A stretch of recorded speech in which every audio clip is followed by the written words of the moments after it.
दोस्तों स्वागत है आपका त्रिशक्ति एकेडमी में। तो केमिस्ट्री के नेक्स्ट वीडियो में आज हम आपसे मिल रहे हैं और प्रीवियस वीडियो में हमने बात की थी हिट एंड ट्रायल मेथड में, ठीक है, जो कि मोस्ट इंपॉर्टेंट है एग्जाम पॉइंट ऑफ व्यू से। तो अगर आपने वो वीडियो नहीं देखी तो उसको आप पहले देख लीजिए, क्योंकि उसका एक ना एक क्वेश्चन मैं आपको क्लियर बता दूँ कि एग्जाम में आएगा ही आएगा, ठीक है। दोस्तों केमिस्ट्री की वीडियो पढ़ने में हम कंटिन्यूसली इसकी वीडियो नहीं डाल पा रहे हैं, क्योंकि आपको पता है कि हम और भी सब्जेक्ट की आपकी वीडियो अपलोड करते हैं, जैसे इंजीनियरिंग ड्राइंग है, ठीक है, मैथमेटिक्स है, अप्लाइड फिजिक्स है। तो इनकी वीडियोज़ भी कंटिन्यू अपलोड करते हैं, जो कि और भी ज़्यादा इंपॉर्टेंट हो जाती हैं। केमिस्ट्री की वीडियो भी हम आपको कंटिन्यू कोशिश करेंगे कि दें, पर कुछ गैप इसमें बीच में हो जाता है कि केमिस्ट्री की वीडियो आपको देने में, ठीक है।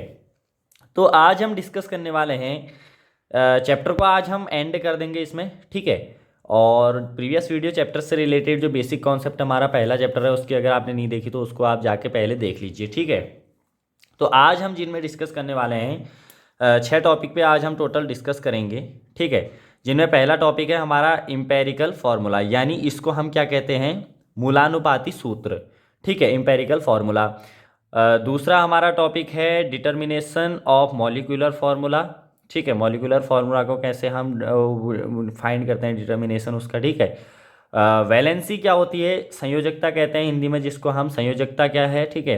मोल कॉन्सेप्ट क्या होता है, मोलर वॉल्यूम के बेस पे, वॉल्यूम के लिए मोल का क्या कॉन्सेप्ट है, ठीक है, मोल क्या होता है, ये सारे हम इसमें जानेंगे। और हम जानेंगे कंपोजिशन ऑफ मॉलिक्यूलर फार्मूला, ठीक है। तो इन 6 टॉपिकों पर आज हम डिस्कस करने वाले हैं। हो सकता है वीडियो थोड़ा लंबी इसमें बन जाए, तो पर कोशिश करेंगे कि हम इसको शॉर्ट से शॉर्ट वीडियो में और अच्छा से अच्छा इसको हम एक्सप्लेन में करूं और अच्छे से इसको समझें, ताकि हम एग्जाम पॉइंट ऑफ व्यू में इससे रिलेटेड कोई भी क्वेश्चन जो आए उसको हम सही से कर पाएँ। तो चलिए स्टार्ट करते हैं पहले टॉपिक से हमारा, जिसका नाम है इम्पेरिकल फार्मूला, जिसको हम हिंदी में कहते हैं मूलानुपाती सूत्र, ठीक है। तो पहला हमारा जो आज का टॉपिक है वो है इम्पेरिकल फार्मूला, ठीक है, यानी मूलानुपाती सूत्र। चलिए तो इस टॉपिक पे आज हम पहले डिस्कस करते हैं। देखिए इम्पेरिकल फार्मूला होता क्या है, वह सूत्र, देखिए हमने डिस्कस किया था तत्वों पर, यौगिक पर, ठीक है। कोई भी यौगिक होता है जैसे जिसका जो एक निश्चित अनुपात में हम किन्हीं दो तत्वों को जब हम मिलाते हैं तो उसको हम क्या कहते हैं, यौगिक कहते हैं। जैसे H2O है, NaCl है, ये क्या है, ये सारे यौगिक हैं। अच्छा देखिए इस पे मीन क्या है, तो मूलानुपाती, इनका कोई मूलानुपाती सूत्र होता है। अब देखिए इसमें ये कितना है, ये यौगिक का एक अणु है, ये NaCl यौगिक का एक अणु है। अगर हम इसको लिखें ट्वाइस H2O तो ये क्या होगा, जल के दो अणु। इसको हम NaCl को अगर हम 4 NaCl लिखें तो नमक यानी NaCl, सोडियम क्लोरीन के इसके क्या है, 4 अणु हैं। तो इसको हम क्या, इसमें क्या, देखिए ये जो पूरा है इसको हम क्या कहते हैं, इन दोनों को, इनको हम कहते हैं मॉलिक्यूलर फॉर्मूला, ठीक है। और ये क्या हुए हमारे इंपिरिकल फॉर्मूला, समझे।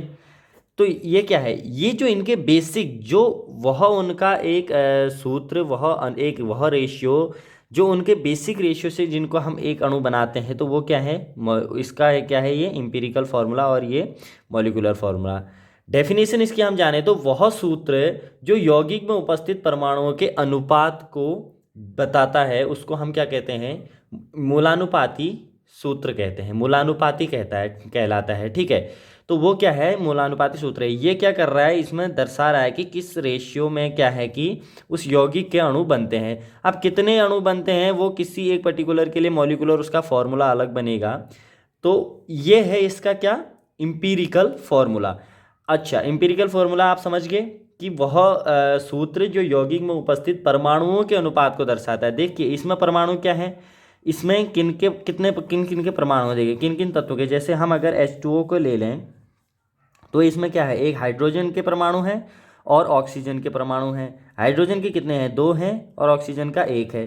तो इंपिरिकल फार्मूला इनके एक वह सूत्र जो है, ये जो सूत्र है ये इसका इंपेरिकल फार्मूला है जो परमाणुओं के अनुपात को दर्शाता है। इसमें कितना रेशियो है, 2:1, वाटर के लिए 2 जब 1 हम करते हैं तो उसका क्या रहता है, वो उससे क्या बनता है, जल का एक अणु बनता है। तो इसको हम एम्पिरिकल फॉर्मूला कहते हैं। ठीक है, अब इसका जो ये हमारा एम्पेरिकल फार्मूला था। अब नेक्स्ट टॉपिक इसमें क्या है, डिटर्मिनेशन ऑफ मॉलिक्यूलर फार्मूला। देखिए अब मॉलिक्यूलर फार्मूला क्या होता है, मैंने आपको बताया।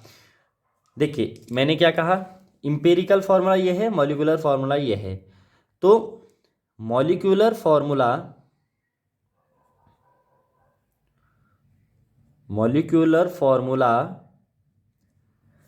होता है n इंटू एम्पिरिकल फार्मूला। ठीक है, तो समझ गए ना आप फार्मूला। तो n क्या है, n क्या है, नंबर ऑफ मॉलिक्यूल्स, यानी कितने अणुओं की संख्या।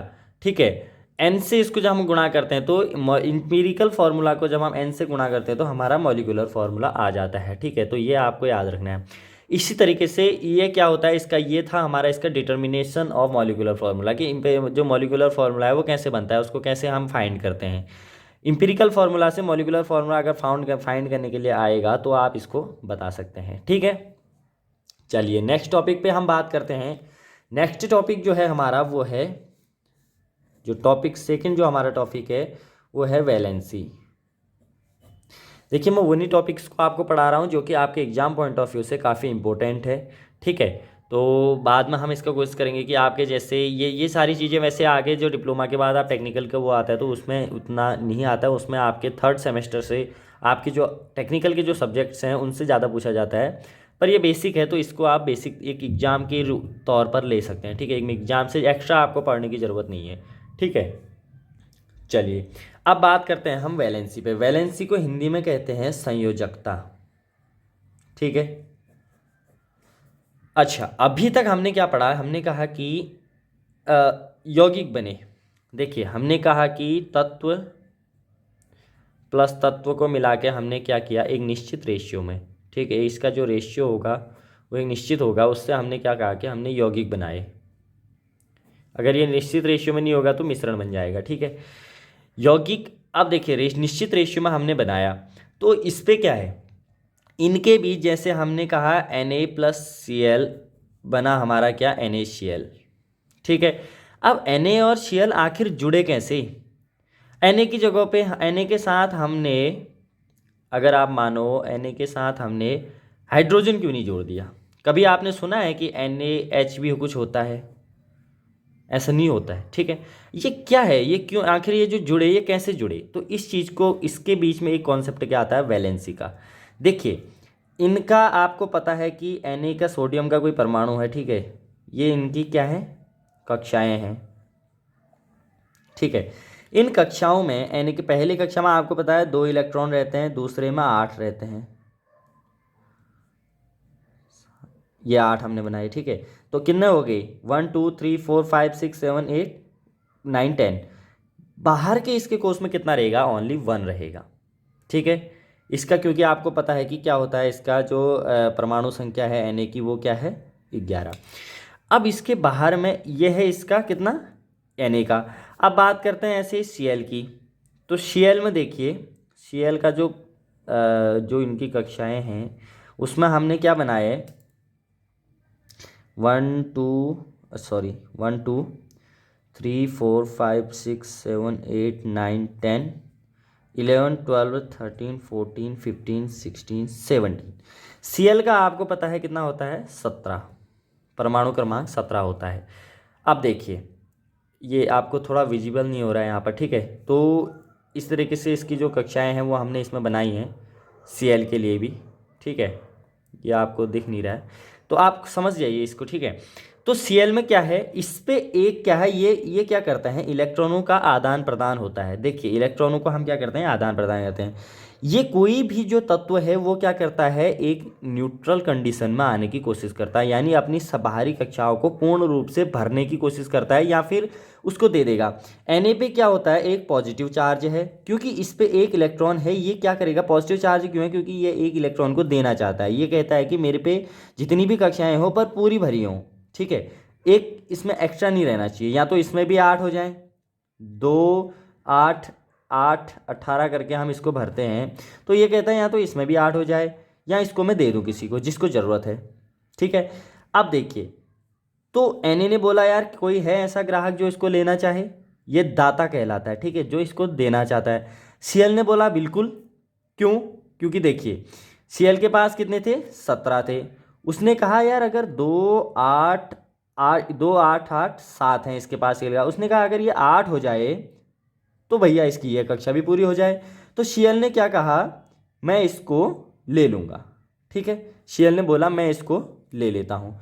तो इन दोनों ने क्या किया, आपस में आदान प्रदान करके एन एक पे पॉजिटिव था, सीएल पे एक नेगेटिव चार्ज था, तो इन दोनों ने मिलकर क्या बना लिया, NaCl बना दिया। ठीक है, तो ये तब जाके ये एक तत्व बना, तभी हमने इसको क्या कहा कि ये एक दोनों का मिक्सचर बना, मिला ये। ठीक है, तो दाता और ग्राही, मैंने कहा ये दाता है ये ग्राही है। ठीक है, तो जितने इनके पास एक्स्ट्रा बाहरी कोष में जितने इनकी आवश्यक जितने इलेक्ट्रॉन ये देना चाहते हैं या जितने इनको लेने होते हैं, उनकी जो संख्या होती है उनको हम क्या कहते हैं, संयोजकता कहते हैं। जैसे सोडियम की जो संयोजकता है वो 1 है, क्योंकि वो 1 इलेक्ट्रॉन को देना चाह रहा है। ठीक है, जितना उस पर है। इसका देखिए डेफिनेशन क्या है, एक परमाणु जितने बंध बना सकता है वह संख्या क्या होती है भैया, संयोजकता के लिए। अब जितने बंध, इसने क्या किया, ओनली एक ही बंध बनाया सीएल के साथ, क्योंकि भाई देने के लिए एक ही इलेक्ट्रॉन था इसके पास और इसके पास लेने के लिए एक ही इलेक्ट्रॉन की जितनी जगह थी।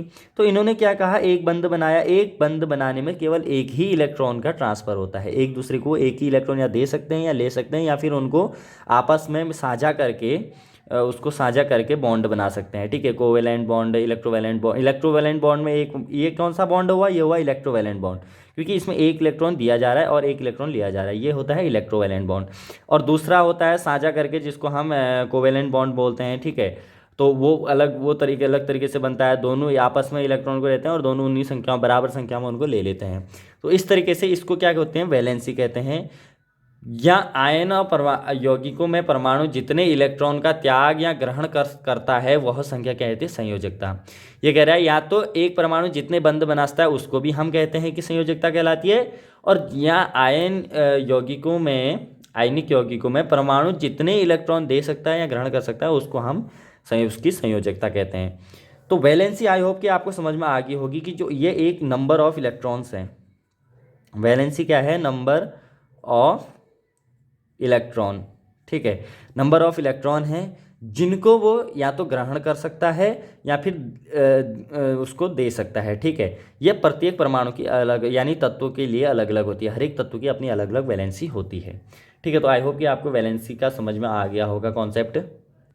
जैसे अलग अलग तत्व होते हैं, ठीक है, कि सोडियम पे प्लस Na+ होता है क्योंकि इस पर एक प्लस होता है, क्योंकि प्लस का अर्थ है कि ये दे सकता है। जैसे अगर यहाँ पर Na++ होता तो हम ये समझ जाते हैं कि इसके पास 2 इलेक्ट्रॉन है जिनको ये क्या करना चाहता है, डोनेट करना चाहता है, यानी दाता देना चाहता है उसको। ठीक है, और बाकी इस पे है कि Cl1 नेगेटिव होता है, Cl नेगेटिव होता है, Ca++ होता है। ठीक है, क्योंकि इसमें 20 होते हैं, 2 8 8 करके 18 तो भर जाते हैं, बस 2 जो इलेक्ट्रॉन इसके पास रहते हैं वो इसके प्लस चार्ज में रह जाते हैं। ठीक है, Mg पे भी +2 होता है, Mg पे भी +2 का चार्ज होता है, F पे एक वो होता है। ठीक है, नेगेटिव चार्ज होता है। तो ये सारी चीज़ें हैं जिसको आप समझ सकते हैं किससे, इनकी जो बाहरी कक्षा में जितने ये जो नेगेटिव पॉजिटिव जो इसमें बच रहा है ये बाहरी कक्षा है, सबसे जो आउटर इसकी जो क्लास है उस पर कितने इलेक्ट्रॉन बच रहे हैं वो उनकी संख्या है। ठीक है, अगर ये 4 से कम है तो ये दे सकता है, प्लस कर सकता है, क्योंकि ये फ़ायदे देखते हैं जिसमें इनको फ़ायदा होता है। 4 से कम इनके पास इलेक्ट्रॉन है तो इनको दे देते हैं, 4 से ऊपर इनके पास इलेक्ट्रॉन होते हैं तो ये ले लेते हैं। ठीक है, वो 5 हो 6 हो तो ये 1-2 इलेक्ट्रॉन ले लेते हैं। तो इस तरीके से वो होता है। अब देखिए, अभी यहाँ पर एक पॉइंट और है कि देखिए determination the name of molecular formula, अणुसूत्र का निर्धारण कैसे किया जाता है। देखिए सपोज हमारे पास क्या है, 2 तत्व हैं A और B।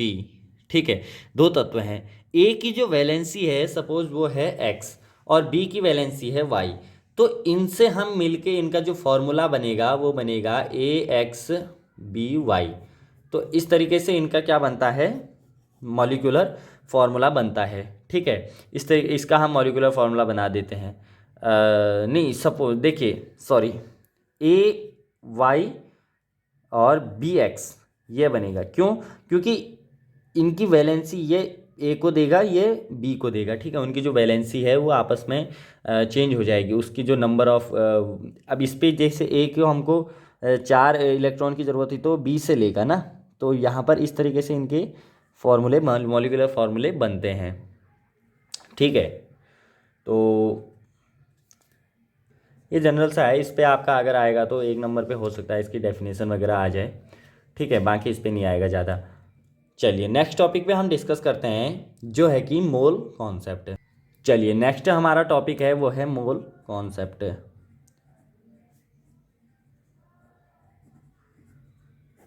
ठीक है, मोल कॉन्सेप्ट यानी मोल की अवधारणा क्या थी, इसको चलिए हम समझते हैं। मोल कॉन्सेप्ट क्या है? देखिए, किसी भी कण जैसे कण का के 1 मोल का तात्पर्य हम इसमें जानते हैं। देखिए, हमें पता है 1 मोल बराबर क्या होता है? 1 मोल बराबर होता है 6.023 इंटू 10⁻23, ठीक है। यह इसकी वैल्यू होती है, किसकी? यह है 1 मोल बराबर, ठीक है। अब देखिए ये क्या चीज़ है? देखिए, इसका हमने पीछे कुछ लिखा नहीं है यूनिट, ठीक है, यूनिट। तो ये क्या चीज़ है? ये बदलते रहती है। सपोज देखिए, 1 मोल किसी भी कण के 1 मोल से तात्पर्य है कि उसके 6.023 इंटू 10⁻23 यूनिट उपस्थित हैं, यानी उस पर कितने, उस पर, अब देखिए जैसे 1 मोल Na, हम बात कर रहे हैं अगर परमाणु की, तो परमाणु के अंदर कौन सी यूनिट होती है? परमाणु के अंदर हमारा होता है, परमाणु के अंदर देखिए ये जो परमाणु 1 मोल ये तत्व है, ठीक है। तत्व के अंदर क्या होते हैं? परमाणु। हमने कहा 1 मोल Na जो तत्व है, ठीक है, 1 मोल Na के क्या होगा? उसके अंदर होता है परमाणु। तो मोल कॉन्सेप्ट ये कहता है कि किसी भी कण के से 1 मोल के तात्पर्य है कि उसके अंदर इतनी मात्रा में उसके अणुओं की संख्या होना।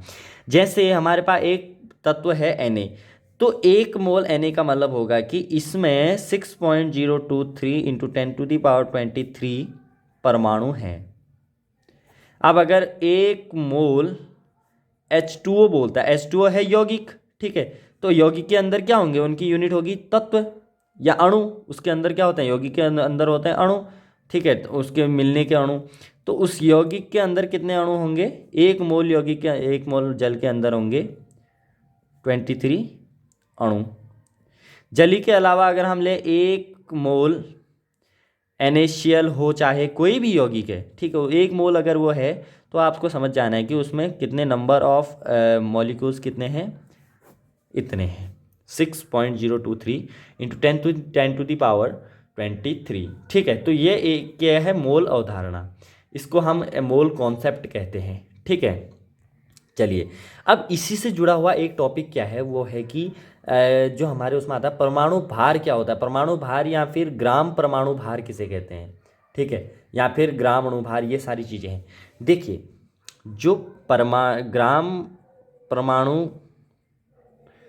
भार है वो क्या है? वो किसी परमाणु के 1 मोल का द्रव्यमान है। वो किसी परमाणु का 1 मोल का जो द्रव्यमान होता है वो है ग्राम परमाणु भार या परमाणु भार। ग्राम परमाणु भार या परमाणु भार हम उसे कहते हैं उस तत्व के, किसी तत्व का ग्राम परमाणु भार उस तत्व के 1 मोल का द्रव्यमान होता है, यानी उस तत्व के जो 6.023 इंटू 10⁻23 है, उतने परमाणुओं का भार होता है, जिसको हम ग्राम परमाणु भार कहते हैं। ये है परमाणु के लिए। अगर हम इसमें अणु लिख दें, देखिए यह है इतने मोल परमाणु, उसका द्रव्यमान, ठीक है, उसके परमाणु, उसके मोल के द्रव्यमान। ग्राम अणुभार क्या होता है? यहीं पर से एक चीज जुड़ता है, ग्राम अणुभार। ग्राम अणुभार कहते हैं 1 मोल अणु, 1 मोल अणु का द्रव्यमान, यानी किसी अणु के 1 मोल द्रव्यमान को हम उसका अणुभार या फिर ग्राम अणुभार कहते हैं। इसका 1 मोल हम लेते हैं हमेशा, ठीक है। तो जैसे हमने कहा एक मोल Na परमाणु क्या हुआ 6.023 इंटू 10⁻23 Na ऑफ परमाणु ऑफ Na। एक मोल Na के परमाणु बराबर 6.023 इंटू 10⁻23 Na के परमाणु। ठीक है, चलिए इसको थोड़ा सा और समझते हैं। जैसे हम देखिए एक मोल Na बराबर क्या होता है 6.023 इंटू 10⁻23 Na परमाणु। ठीक है, ये बराबर होता है कितना, इसको हम यहाँ ये ऐसा लिख सकते हैं 1 ग्राम परमाणु भार, ऐसा लिख सकते हैं हम इसको, क्योंकि हमने कहा ना ग्राम परमाणु भार क्या होता है, जो कि 1 मोल का द्रव्यमान होता है। Na के लिए यह कितना होता है 23 ग्राम होता है। ठीक है, और जैसे H2O के लिए ये कितना होता है 28 ग्राम। ठीक है, जो इनका ग्राम परमाणु भार है वो क्या है 18 ग्राम। ठीक है, चलो ये तो हुआ हमारा क्या मोल कॉन्सेप्ट है। अब यहीं पर एक कॉन्सेप्ट क्या आता है, मैंने आपको जो नेक्स्ट टॉपिक बताया था वो था मोलर वॉल्यूम। मोलर वॉल्यूम किसी पदार्थ के 1 मोल का आयतन है। 1 मोल का आयतन, किसी पदार्थ के 1 मोल का आयतन क्या कहलाता है, मोलर वॉल्यूम कहलाता है। 1 मोल के आयतन। ठीक है, किसी भी पदार्थ के 1 मोल का आयतन नियत होता है, ये तो आप कह ही सकते हैं, क्योंकि देखिए 1 मोल सबके लिए बराबर है। ठीक है, कितना जो 1 मोल है वो कितना है 6.023 इंटू 10⁻23। ठीक है, 1 मोल सबके लिए सेम है, तो उसका आयतन क्या होता है, जो मोल का आयतन क्या होता है, 1 मोल का आयतन वो नियत रहता है। यह अब इसके देखिए सामान्य जो NTP कहते हैं, ठीक है, normal temperature and pressure, NTP पर जो वॉल्यूम है, मोलर वॉल्यूम है, वो कितना होता है 22.4 लीटर। ठीक है, तो 22.4 लीटर क्या होता है, इसको हम क्या कहते हैं मोलर वॉल्यूम कहते हैं, जो कि किसी भी एक पदार्थ के लिए सेम रहता है। एक पदार्थ के लिए, ठीक है, किसी भी पदार्थ के लिए यह सेम होगा NTP पर। ठीक है, अब देखिए अगर हम कहें कि CaCO3 है, CaCO3 के लिए कितना होगा 22.4 लीटर। H2O के लिए भी ये कितना होगा 22.4 लीटर। तो नॉर्मल NTP पे जो हम मोलर वॉल्यूम लेते हैं वो होता है 22.4 लीटर। ठीक है, मोलर वॉल्यूम का मतलब आपके दिमाग में आ जाना चाहिए कि 22.4 लीटर। चलिए अब हम जाते हैं आज के लास्ट टॉपिक पे अपने, और इस चैप्टर के लास्ट टॉपिक पे, जो कि इंपॉर्टेंट है एग्जाम पॉइंट ऑफ व्यू से, कई बार पूछा जाता है ये क्वेश्चन। ठीक है, कंपोजिशन ऑफ मोलिक्यूलर फॉर्मूला। ठीक है, कई बार आ जाता है अणुसूत्र का संगठन। इसमें देखिए एक न्यूमेरिकल आता है जनरली इतना, और इसमें ज़्यादा कुछ नहीं आता है। ठीक है, वो इसमें एग्जाम पर एक न्यूमेरिकल आता है, और वो क्या आता है देखिए, इसमें कहता है कि भार प्रतिशतता को ज्ञात करना। ठीक है, भार प्रतिशतता नाम का इसमें एक शब्द है, भार प्रतिशतता। ठीक है, भार प्रतिशतता क्या होती है देखिए, अच्छा किसी भी यौगिक में क्या होता है, जो उपस्थित परमाणु की मात्रा होती है उसको हम क्या कहते हैं भार प्रतिशतता से हम दर्शाते हैं। किसी भी यौगिक में उपस्थित परमाणुओं की मात्रा को, परमाणुओं की मात्रा यौगिक में, ठीक है, याद रखना है यौगिक में परमाणुओं की मात्रा को हम इस किससे डिनोट करते हैं, भार प्रतिशतता से। अब परमाणुओं की मात्रा से क्या मतलब है, अब जैसे परमाणु की मात्रा हमने लिया H2O, इसमें दो तत्वों के परमाणु हैं, एक हाइड्रोजन के एक ऑक्सीजन। तो ये हाइड्रोजन और ऑक्सीजन की कितनी प्रतिशत मात्रा इस यौगिक में है, कितनी इसकी जो मात्रा है उसकी कितना प्रतिशत इसमें है, हाइड्रोजन में, इस यौगिक में कितना प्रतिशत है, उसको हम दर्शाते हैं। तो भार प्रतिशतता की अगर हम डेफिनेशन को देखें तो किसी परमाणु की भार प्रतिशतता वह संख्या है जो 100 ग्राम यौगिक में उपस्थित उस परमाणु की मात्रा को बतलाती है। यानी 100 ग्राम के लिए हम इसका निकालते हैं, 100 ग्राम के लिए हम देखते हैं कि जो तत्व है, उस जो यौगिक है, उसमें उस तत्व की मात्रा कितनी है, कितने प्रतिशत उसकी मात्रा है। चलिए इसको न्यूमेरिकल से हम सीधे समझते हैं, तो ये हमको एक अच्छे तरीके से इस पर हमें ये आएगा। ठीक है, देखिए इसके न्यूमेरिकल को हम देखें, जैसे इसमें एक न्यूमेरिकल मैं ले लेता हूँ आपकी बुक से। CaCO3 में CaC और O, ठीक है, इसकी भार प्रतिशतता ज्ञात कीजिए, यानी इन तत्वों की कितनी मात्रा इसमें है उसको हमें ज्ञात करना है। अब देखिए CaCO3, देखिए CaCO3 का हम इसमें भार प्रतिशतता ज्ञात करने का एक नॉर्मल सा सूत्र है, ये मैं आपको बताऊं। ठीक है, इसका एक फॉर्मूला होता है, देखिए भार प्रतिशतता बराबर होती है, देखिए सपोज A हमारे पास तत्व है, A के लिए हम सपोज हम भार प्रतिशतता ज्ञात कर रहे हैं, तो भार प्रतिशतता क्या होती है, A का अणुभार मॉलिक्यूलर वेट अपॉन इस, देखिए तत्व का, इस तत्व का, अणु का नहीं, इस तत्व का मॉलिक्यूलर वेट अपॉन इस यौगिक के अणु का, यौगिक के अणु का अणुभार मॉलिक्यूलर वेट गुणा 100। ठीक है, इस फॉर्मूले को आप नोट कर सकते हैं, यह आपको काम आएगा आगे जाके। ठीक है, अब इसमें देखिए हम जानते हैं CaCO3 का जो मॉलिक्यूलर वेट है वो है 100। अब ये कैसे, देखिए ये कैसे हम इसमें ज्ञात करते हैं, देखिए इसके लिए आप समझिए, Ca तत्व है जिसका परमाणु भार कितना है, यह आपको याद करना पड़ेगा। परमाणु भार तो आपको रटने ही पड़ेंगे, जैसे Na है, Ca है, इनके जो परमाणु भार हैं वो कितने होते हैं। सपोज अगर हम यहाँ पर बात करें Ca का जो अणुभार परमाणु भार होता है वो कितना होता है 40, क्योंकि यहाँ पर एक ही तत्व है तो इसका हम परमाणु भार 40 लेंगे।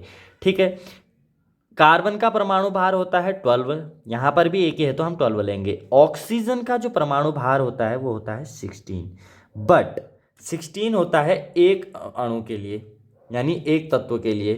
ठीक है, सॉरी थोड़ा लाइटिंग की प्रॉब्लम आ गई, चलिए ऐसे ही इसको एंड करते हैं जल्दी से। तो देखिए ऑक्सीजन का कितना है 16, बट यहाँ पर ऑक्सीजन के जो नंबर ऑफ ऑक्सीजन की जो तत्व के है और संख्या वो है 3, तो हम इसको 3 से गुणा कर देंगे जो कि आ जाएगा हमारा 48। ठीक है, तो अब देखिए अब इसको हम कैसे ज्ञात करते हैं, तो Ca का भार प्रतिशतता, अब इसको आप आसानी से कर लेंगे। ठीक है, लाइटिंग की प्रॉब्लम आ रही, मैं एक ही न्यूमेरिकल इसका बता रहा हूँ, आगे जाके इसके ये चैप्टर का एंड टॉपिक है, या इसके बाद चैप्टर एंड हो जाता है, जिससे कि आपको प्रैक्टिस करनी है क्वेश्चनों की। चैप्टर से रिलेटेड आपको कोई भी चीज़ अगर नहीं आ रही है तो उसको आप फिर से पूछ लीजिए, मैं फिर से कह रहा हूँ टेलीग्राम पे हमने वो ऑन कर रखा है, उस पर जाके भी आप हमें कमेंट कर सकते हैं, वहाँ से आप मैसेज कर सकते हैं, और यूट्यूब पे कमेंट सेक्शन में भी आप हमें कमेंट कर सकते हैं, हम जल्द से जल्द उसका आंसर देने की कोशिश करेंगे। तो Ca का भार प्रतिशतता क्या है, तत्व का भार, यानी इस अणु के लिए है, ठीक है, इस अणु के लिए तत्व का भार इस यौगिक में, ठीक है, 40/100 इक्वल्स टू इंटू 100। ठीक है, अब यहाँ पर मैंने सॉरी आपको बताया नहीं कि कैसे हम टोटल निकालते हैं, तो इन टोटल इनको हम जोड़ देंगे जिससे कि हमें इस पूरे अणु का परमाणु भार अणुभार निकल जाएगा। Ca का था 40 + 12 + 48 जो कि क्या आया 100, यह आपको शुरू में जोड़ लेना है जो आपको अणु दिया है उसके लिए। ठीक है, इसको आप जोड़ लिया आपने तो ये आया 100, जो कि हमने यहाँ पर लिख दिया 100 × 100, ये आ गया 40%। अब ऐसे ही हम बात करेंगे कार्बन का भार प्रतिशतता, कार्बन के हमने कहा कितना है 12 है, इस अणु में एक ही अणु है क्योंकि बट्टे इसमें 100 किया × 100 किया तो क्या आया 12% कार्बन। और ऑक्सीजन का अणु भार 48 इस तत्व के लिए, क्योंकि 3 अणु हैं ऑक्सीजन के, 48/100 × 100 तो ये कट गया 48%। अब सपोज यहाँ पर 100 नहीं होता, ये अगर होता है जैसे किसी दूसरे तत्व के लिए, अगर ये 120 है, सपोज ये 120 होता तो आप यहाँ पर इसको 120 लिखते। अगर अणु का अणुभार जो है इस पूरे यौगिक का अणुभार होता है एक अणु का 120 होता तो आप यहाँ पर इसको 120 लिखते और तब जाके इसको सॉल्व करके इसकी परसेंटेज निकालते। तो इस तरीके से आप इसका न्यूमेरिकल आता है, कई बार एग्जाम में पूछा जा सकता है और सिंपल सा इसका न्यूमेरिकल है, कुछ ज़्यादा आपको इसमें नहीं करना है।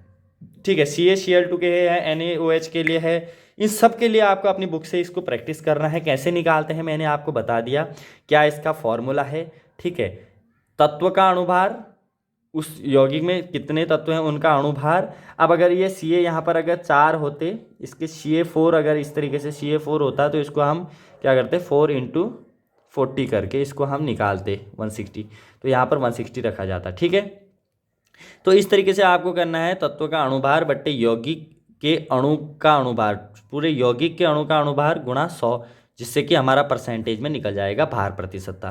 तो ये सारी चीज़ें आपको रिवाइज करनी है। अगर कोई भी इसमें अगर आपको डाउट हो इस चैप्टर को लेकर, ये तो कंप्लीट हो चुका है। नेक्स्ट वीडियो में हम सेकंड चैप्टर पे डिस्कस करेंगे। ठीक है, सेकंड चैप्टर का हमारा नाम इसमें है, जो इससे सेकंड जो चैप्टर हम इसके बाद पढ़ने वाले हैं उसका नाम है atomic structure and chemical bonding, उसके बारे में हम जानेंगे।